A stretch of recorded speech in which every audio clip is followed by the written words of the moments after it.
Art वाले जो बच्चे होते हैं वो इंग्लिश तो ले लेते हैं इंटर में, लेकिन इंग्लिश में उनको ज़्यादा जानकारी नहीं होती है। आज के इस वीडियो में दोस्तों आपको बताएंगे इंग्लिश के बारे में, इंग्लिश के पेपर को हल करके पूरा अच्छे से समझाएंगे कैसे आप इंग्लिश में पास हो सकते हैं। ट्रिक बताएंगे, तरीका बताएंगे, जुगाड़ बताएंगे कि कैसे आप इंग्लिश में पास हो सकते हैं। तो चलिए शुरुआत करते हैं। हूबहू ऐसे ही पेपर आपको देखने को मिलेगा। यहाँ पे जो इंग्लिश का पेपर है वो आपका यहाँ पे कुछ निर्देश वगैरह दिए गए हैं, आप इसे पढ़ सकते हैं। ठीक है, यहाँ पे मेन आपका पॉइंट आ जाता है सेक्शन ए। जो सेक्शन ये होता है आपका यहाँ पे रीडिंग होगा। ठीक है, यहाँ पे आपको एक पैसेज दिया गया है नीचे और उस पैसेज को पढ़ के आपको क्वेश्चन आंसर देना होगा। ये बहुत सिंपल होता है, इजी होता है। मैंने पूरा आंसर लिख लिया है, अच्छे से आपको समझा देंगे, बिल्कुल दिक्कत नहीं होगी आपको। ठीक है, तो यहाँ पे देखिए कुछ क्वेश्चन दिए गए हैं, इसी क्वेश्चन को छांट के जो है आपको अपनी कॉपी में लिखना है। तो जैसे यहाँ पे क्वेश्चन देखिए, यहाँ पे क्वेश्चन पूछा है कि how should we do our task. तो आपको करना क्या है, इससे मिलता जुलता शब्द जो है आपको ऊपर खोजना है उसी पैसेज में। तो यहाँ पे टास्क लिखा, आवर टास्क, यही जो हमारा कीवर्ड है, इसी से हम लोग यहाँ पे क्वेश्चन को ढूंढने की कोशिश करेंगे। मैंने यहाँ पे हाईलाइट भी कर दिया है। तो देखिए यहाँ पे लिखा है योर टास्क। ठीक है, यहाँ से मिल गया। अब यहाँ से उठाइए और जो है जहाँ पुलिस स्टॉप हो वहीं तक जो है आप इसको नोट कर लीजिए। ठीक है, तो यहाँ से उठा के ऐसे करके यहाँ तक आप नोट कर लीजिए, आपको पूरा नंबर इसमें मिल जाएगा। ये दिक्कत नहीं होगी, आसान है। ठीक है, ऐसे ही दूसरा क्वेश्चन देखिए। दूसरा क्वेश्चन,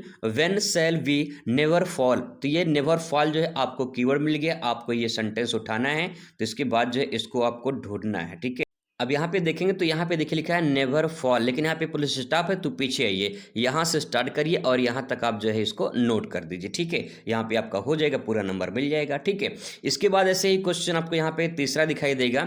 यहाँ लिखा है wherein lies lies the secret of true power. तो इस प्रकार से ये सेंटेंस हो जाएगा। अब इसको secret true of true power को, इसको जो है आप मिलता जुलता सेंटेंस जो है यहाँ पे आप ढूंढिए। तो यहाँ पे देखिए लिखा है the secret of true power, यहाँ तक है। ठीक है, तो यहाँ से जो है आप उठाइए और इसको जो है यहाँ तक आप नोट कर लीजिए। सिंपल सा, आसान से आप इसे अच्छे से लिख सकते हैं। ठीक है, और ऐसे ही यहाँ पे क्वेश्चन जैसे दिया है how do the police waste their energy. तो ऐसा मिलता जुलता शब्द आपको इसमें ढूंढना है। तो यहाँ पे ये देखिए police waste all the their mental, इस प्रकार से लिखा गया है। तो यहाँ तक जहाँ पुलिस स्टॉप लगा है यहाँ तक आप इसे नोट कर लीजिए, आपका ये राइट आंसर हो जाएगा।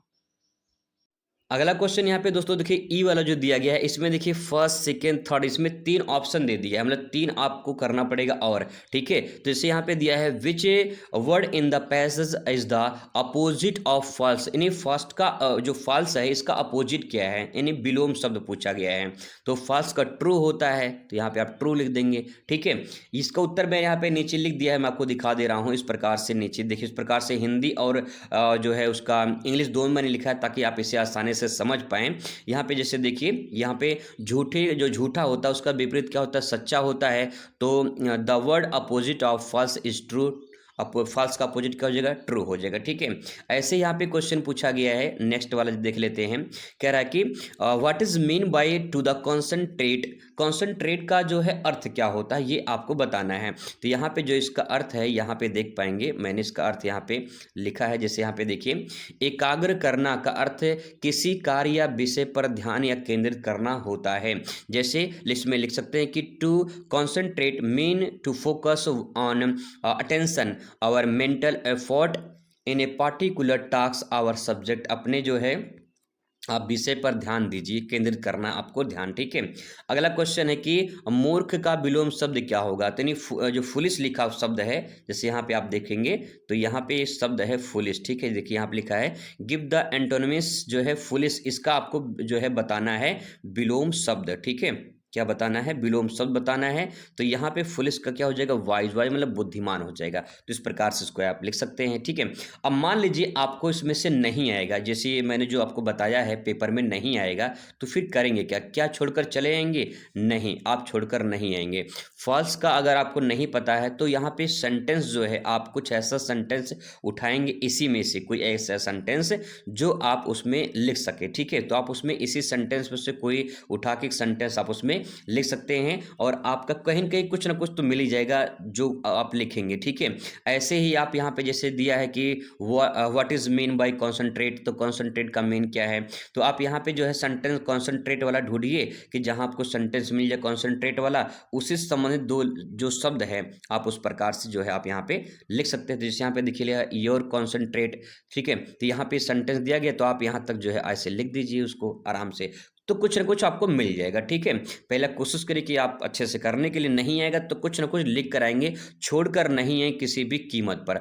आ जाते हैं सेक्शन नंबर बी पर, राइटिंग यहाँ पे है सेक्शन नंबर बी पर। अब यहाँ पे जो है आपको इस प्रकार से क्वेश्चन दिया रहेगा, जैसे right an article any one, आपको एक आर्टिकल करना होगा of the following topic about 100 से लेकर 150 वर्ड तक, यानी 100 से लेकर 150 शब्दों में जो है आपको आर्टिकल लिखना है, ठीक है, आर्टिकल लिखना है यहाँ पे। जैसे importance of game and sport, क्या महत्व है गेम और जो है जो खेल होते हैं उसका क्या महत्व है। Step for making cities clean, जो शहर जो होते हैं जो स्वच्छता होते हैं जो बनाई जाती है उसका क्या उद्देश्य है। योर एम इन लाइफ, आपके जीवन का उद्देश्य क्या है, इस प्रकार से। तो यहाँ पे इसका मैंने यहाँ पे लिखा है, तो आइए एक एक करके देखते हैं विथ हिंदी के साथ में, ताकि आप इसे आसानी से समझ पाएं।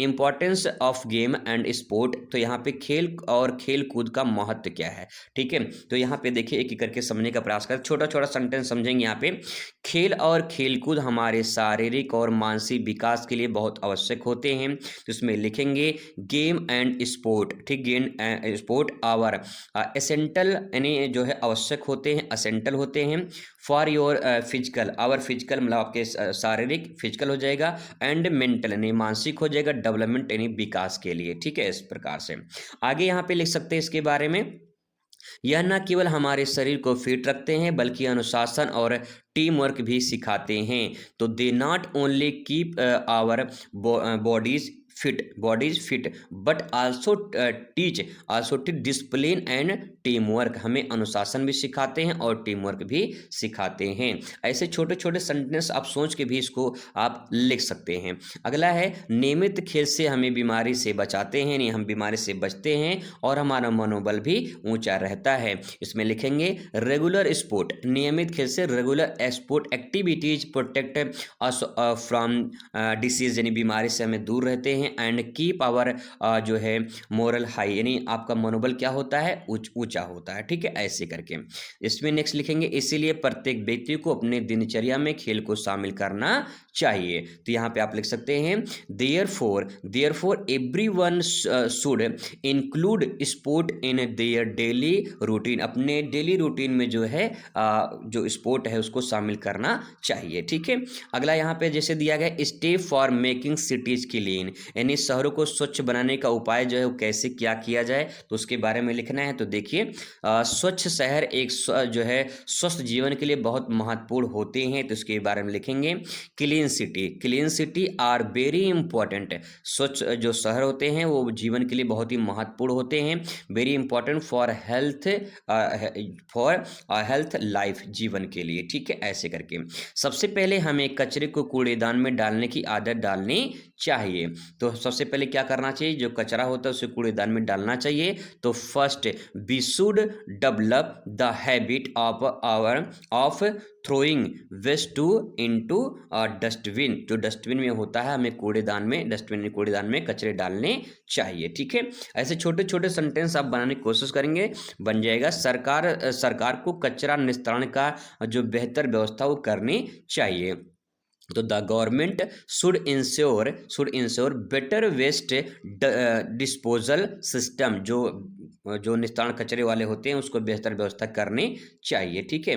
अगले पॉइंट में आप लिख सकते हैं कि लोगों को जागरूक करने के लिए स्वच्छ अभियान चलाना चाहिए। तो यहाँ पे cleanness campaign should be conduct to spread awareness among people, तो इस प्रकार से इसके बारे में आप लिख सकते हैं। अगला है यदि हम सब मिलकर प्रयास करें तो हमारा शहर स्वच्छ और सुंदर बन सकता है।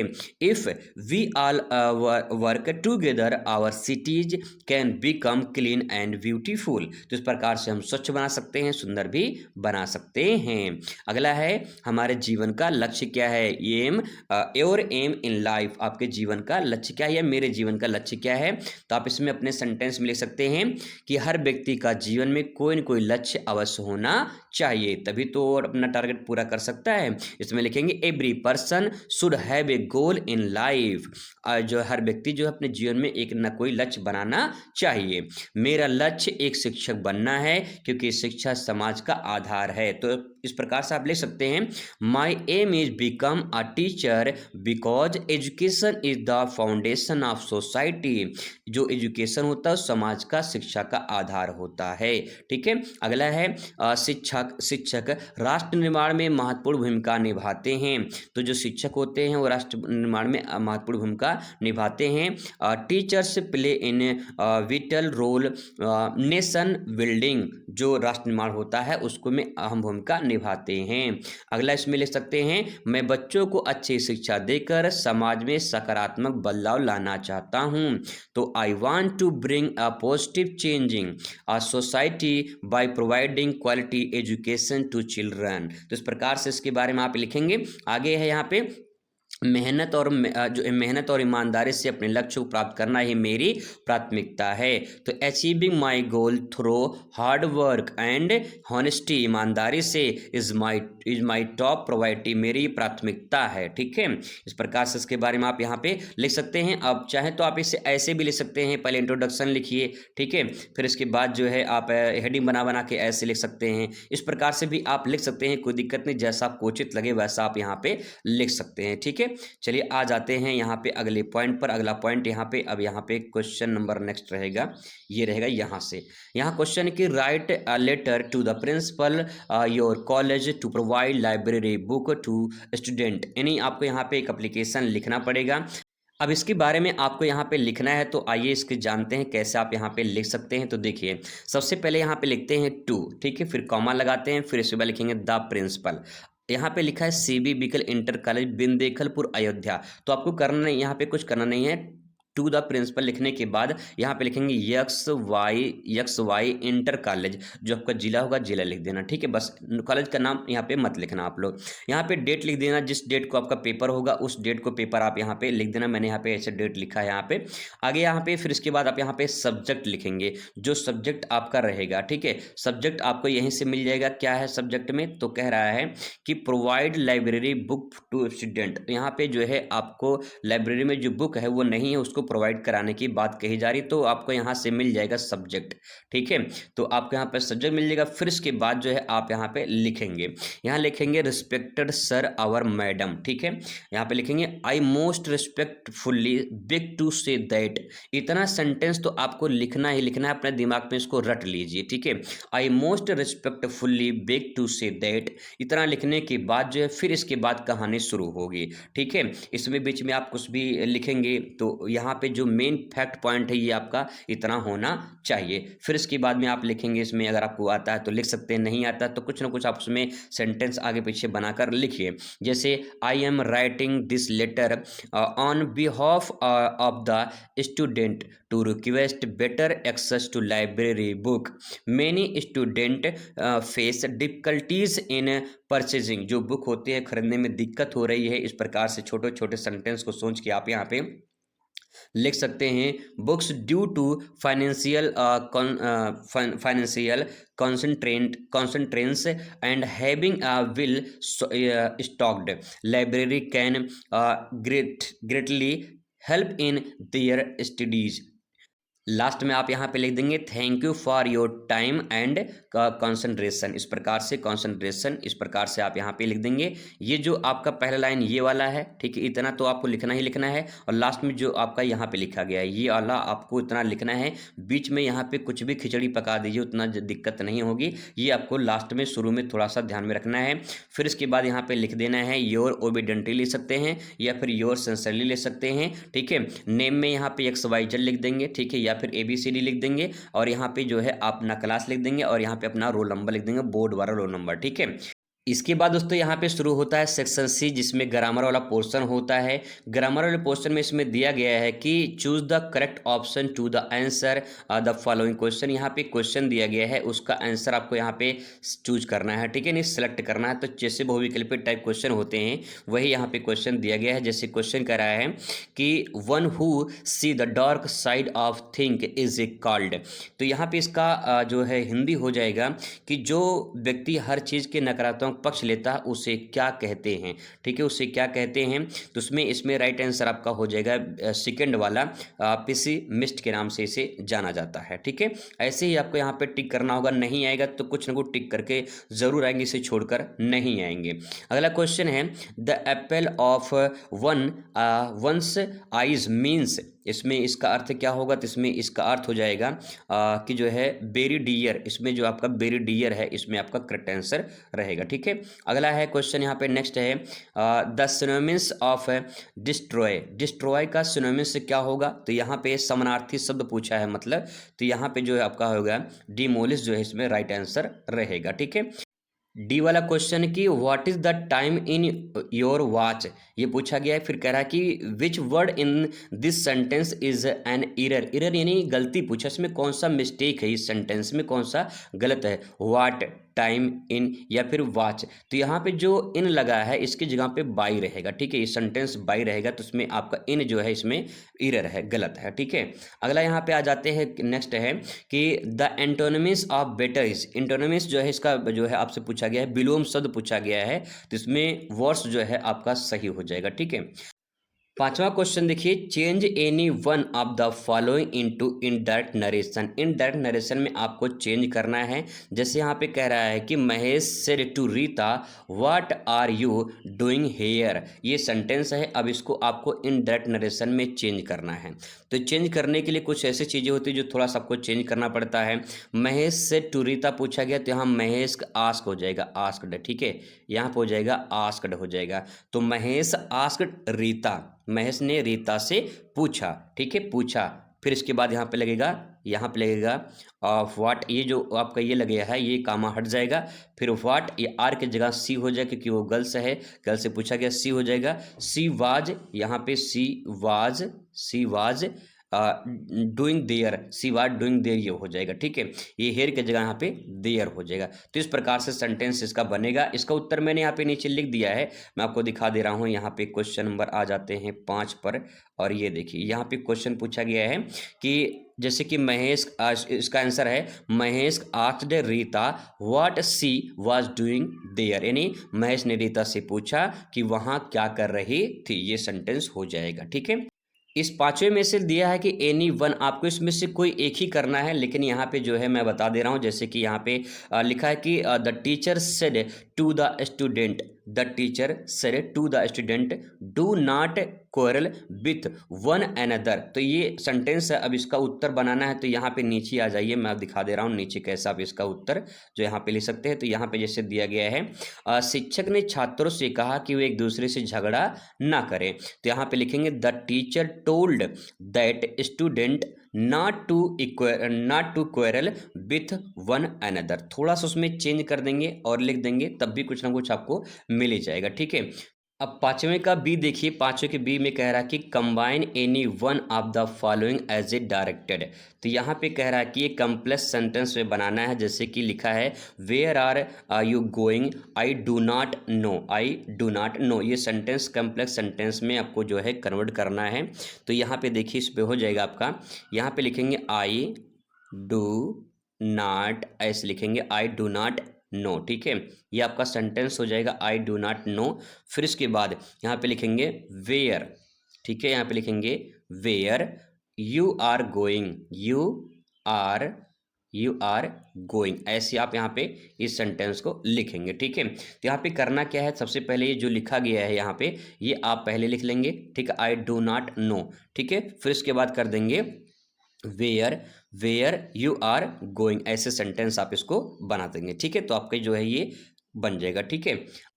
इसमें आप देखिए आपको एक ही करना है तो आप इसमें एक बना सकते हैं, एक कर सकते हैं, ज़्यादा चेंजिंग उसमें नहीं करना है। फिर इसके बाद देखिए अपना सी वाला ऑप्शन देखिए, transform any one of the following directed. तो यहाँ पे आपको जो है ये कंपैरेटिव डिग्री में जो है को कन्वर्ट करना है। तो आइए जानते हैं इसको कैसे जो है आप करेंगे, कैसे इसको बनाएंगे। तो यहाँ पे देखिए क्वेश्चन जो है कह रहा कि Jammu is not so hot as a Delhi. जो जम्मू है वो दिल्ली जम्मू से अधिक गर्म है। दिल्ली जो है वो जम्मू से अधिक गर्म है, ये बात सत्य है। ठीक है, ये बात सत्य है कि दिल्ली अधिक गर्म है क्योंकि दिल्ली में जनसंख्या ज़्यादा है। अब इसको सेंटेंस को बनाएंगे कैसे, तो यहाँ पे जो है आपका सेंटेंस बनेगा, पहले आप लिखेंगे डेली। ठीक है, आप लिखेंगे डेली यानी दिल्ली हो जाएगा। Delhi is hotter, Delhi is hotter हो जाएगा, Delhi is hotter then Jammu, तब जम्मू कश्मीर आएगा। ठीक है, जम्मू, इस प्रकार से जम्मू लिख देंगे। ठीक है, तो इस प्रकार से सेंटेंस को जो है आप यहाँ पे चेंज थोड़ा सा कर देंगे तो आपका यहाँ पे राइट आंसर हो जाएगा। ठीक है, इसके बाद पूछा है पैसिव वॉइस में बनाना है who can do it. Passive voice में बनाना है हु कैन डू इट, तो यहाँ पे जो है इसका सेंटेंस बनेगा by home, by home can it be done. ठीक है, इस प्रकार से इसको आप यहाँ पे बना सकते हैं। तो थोड़ा सा चेंजिंग करनी पड़ेगी, ग्रामर पोर्शन है। फिर इसके बाद आता है आपका यहाँ पे correct any one of the following sentences में आपको करेक्ट करना है सेंटेंस में कौन सा जो है इसमें आपका मिस्टेक है। जैसे कि यहाँ पे है there am large number of girls in the school. तो ये जो सेंटेंस है इसमें ये सेंटेंस कहा गया है कि इस स्कूल में बड़ी संख्या में लड़कियां हैं। तो ये सेंटेंस क्या सही है, इसको करेक्ट करना है। तो यहाँ पे हो जाएगा देयर आर होगा। ठीक है, देयर आर, ये एम जो लिखा गया है वहाँ पे आर होगा, देयर आर ये हट जाएगा। ठीक है, देयर आर हो जाएगा उसकी जगह पे, और फिर इसके बाद आर लार्ज। ठीक है, are large number of girls in this school. तो यहाँ पे जो सेंटेंस जो एम लिखा गया है इसी के जगह पे आर हो जाएगा, क्योंकि हैं तो आर हो जाएगा। ठीक है, आर लार्ज, बस इतना काम करना रहेगा। आगे है he is tried in doing this work. इसमें कह रहा है, इसमें राइट आंसर इसमें सही क्या होगा, तो यहाँ पे ही इज ट्राइड, ये इन जो लगा है इसके जगह पे ऑफ हो जाएगा, ऑफ डूइंग दिस वर्क। बस ऐसे ही थोड़ा सा सेंटेंस चेंज करना होता है। ठीक है, अब यहाँ पे दिया है कि use any one of the following pairs word in your one sentence to make the difference in their meaning clear. तो यहाँ पे जो आइडियल है ये सब सेंटेंस जो है मिला के एक सेंटेंस आपको बनाना है। वर्थ दिया है और वर्थ दिया है, तो इसमें जो सेंटेंस हो आपको एक सेंटेंस मिला के इसमें बनाना होता है। तो एक सेंटेंस को भी आप इसमें लिख सकते हैं। ठीक है, तो आ जाते हैं छठवां नंबर क्वेश्चन है translate the following passage into the English. इसको इंग्लिश में जो है आपको लिखना पड़ेगा। जैसे क्वेश्चन है कि मेजर उस्मान हमारे देश के एक प्रसिद्ध योद्धा हुए। जब पाकिस्तान ने हमारे देश पर आक्रमण किया तो उन्हें देश की रक्षा के लिए भेजा गया। रजौरी के युद्ध में वो मारे गए, किंतु उनकी वीरता को हम नहीं भूल सकते। तो इस प्रकार से कहानी है। आइए एक एक लाइन करके आपको समझाने का प्रयास करते हैं। तो यहाँ पे लिखेंगे, जैसे देखिए मेजर उस्मान हमारे देश के एक प्रसिद्ध योद्धा थे। ठीक है, तो इस प्रकार से ये सेंटेंस हो जाएगा। तो यहाँ पे लिखेंगे major Usman was a renowned warrior of country. हमारे देश के एक प्रसिद्ध योद्धा थे। जब पाकिस्तान हमारे देश पर आक्रमण किया तो उन्हें देश की रक्षा के लिए भेजा गया। When Pakistan attacked our country, हमारे देश पर जब आक्रमण किया, he was sent to defend the nation, देश की रक्षा के लिए जो उन्हें भेजा गया। आगे इसमें लिखेंगे रजौरी के युद्ध में वीरगति को प्राप्त हुए, किंतु उनकी वीरता अमर रही। तो यहाँ पे लिखेंगे he was a martyred in the battle यानी युद्ध ऑफ रजौरी के युद्ध में, but he was a bravery remain immortal, यानी वो बड़ी बहादुरी के साथ जो है लड़े और उसमें वीरगति को प्राप्त हुए। अगला है उन्हें कभी अपने जीवन की चिंता नहीं की, उन्होंने अपने कभी जीवन की चिंता नहीं की। He never cared for his own life, अपने जीवन की कभी चिंता नहीं की। आगे इसमें लिखें एक बार वे युद्ध में घायल हो गए। वंस, एक बार, he was injured in battle, वो युद्ध में घायल हो गए। आगे इसमें है कुछ सिपाही उनके लिए बहुत दूर से थोड़ा सा पानी लाएं, तो उसमें लिख सकते हैं some soldiers brought a little water, थोड़ा पानी, फॉर हिम फ्रॉम फॉर अबे, बहुत दूर से पानी लेकर आए। ठीक है, आगे इसमें लिख सकते हैं किंतु उस वीर ने स्वयं पानी नहीं पिया, किंतु उस वीर ने स्वयं पानी नहीं पिया, but the brave soldier did not drink the water himself, खुद से पानी या स्वयं से पानी नहीं पिए। आगे इसमें लिख सकते हैं उन्होंने वह पानी एक प्यासे सिपाही को दे दिया, एक प्यासे सिपाही को दे दिया। He give the water, he gave the water to another thirsty soldier, जो प्यासा सिपाही था उसे दे दिए। अगला है कुछ देर बाद उनकी मृत्यु हो गई। He a little while later, या a little while later he passed away, उनकी मृत्यु हो गई। आगे ऐसे वीर दयालु व्यक्ति को हम कभी नहीं भूल सकेंगे। We will we never forget such a brave and kind person, एक ईमानदार और बहादुर व्यक्ति या दयालु व्यक्ति की हम कभी नहीं भूल सकते हैं। आगे दोस्तों इसमें सेक्शन डी आता है जो लिटरेचर से संबंधित होता है। यहाँ पे कुछ क्वेश्चन आपको लिखने होते हैं। क्वेश्चन जो है आपको यहाँ पे जैसे कि 40 वर्ड में दिया गया है, तो 40 शब्दों में आपको ऐसे क्वेश्चन को लिखना पड़ेगा। इसमें दिया है कि आपको कोई एक करना पड़े, जैसे ए है तो आपको इसमें से कोई एक करना पड़ेगा। ठीक है, ऐसे क्वेश्चन आपको देखने को मिलेंगे। यहाँ पे क्वेश्चन का आंसर मैंने यहाँ पे लिखा है, आप इसको समझ सकते हैं, देख सकते हैं। ठीक है, आ जाते हैं नेक्स्ट पॉइंट पर। ऐसे ही यहाँ पे अगला क्वेश्चन रहेगा जिसका उत्तर आपको 80 शब्दों में यहाँ पे लिखना होगा। ठीक है, इसका भी उत्तर यहाँ पे देखने को आपको मिल जाएगा। आगे यहाँ पे बात करते हैं, नेक्स्ट पॉइंट पर आ जाते हैं। कह रहा है क्वेश्चन कह रहा है कि read the following extract carefully and answer the question that follow. तो यहाँ पे कुछ क्वेश्चन दिए गए हैं, जैसे कि यहाँ पे पोएट्री संबंधित आ जाएगा। अब यहाँ से क्वेश्चन जो है आपको यहाँ पे लिखना पड़ेगा, जैसे कि what does the poet feel about a think a beauty, beauty के बारे में क्या सोच रहे हैं, क्या फील कर रहे हैं। तो यहाँ पे देखिए क्वेश्चन का उत्तर यहाँ पे देखने को मिल जाएगा।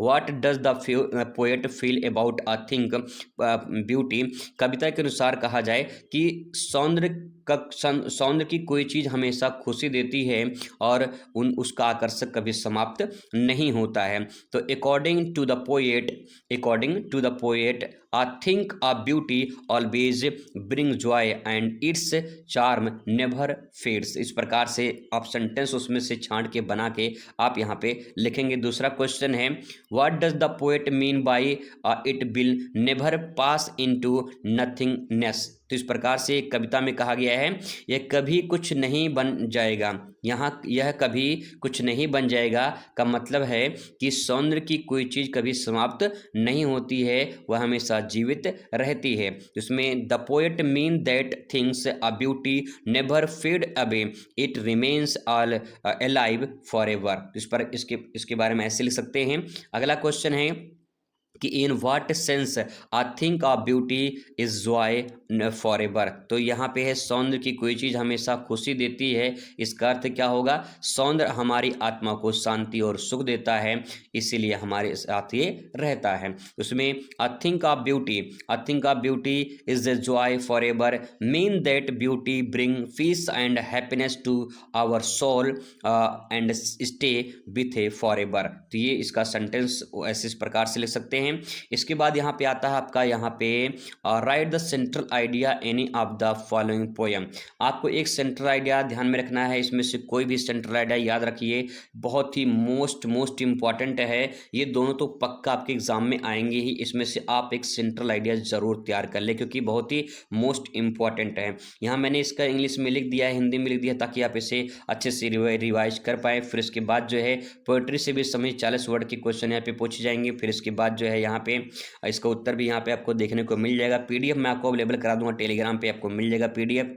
फिर इसके बाद यहाँ पे एक जो है नेक्स्ट आपके सामने ये इस प्रकार से पोएट्री का क्वेश्चन रहेगा, यहाँ पे आप इसको ऐसे ही लिख सकते हैं। तो दोस्तों ये पूरा का पूरा जो है सिलेबस रहेगा। ठीक है, यहाँ पे पोएट्री से भी 80 क्वेश्चन के यहाँ पे जो है पूछे जाते हैं, तो इस प्रकार से आप इसे लिख सकते हैं। मिलते हैं नेक्स्ट वीडियो में। Thanks for watching.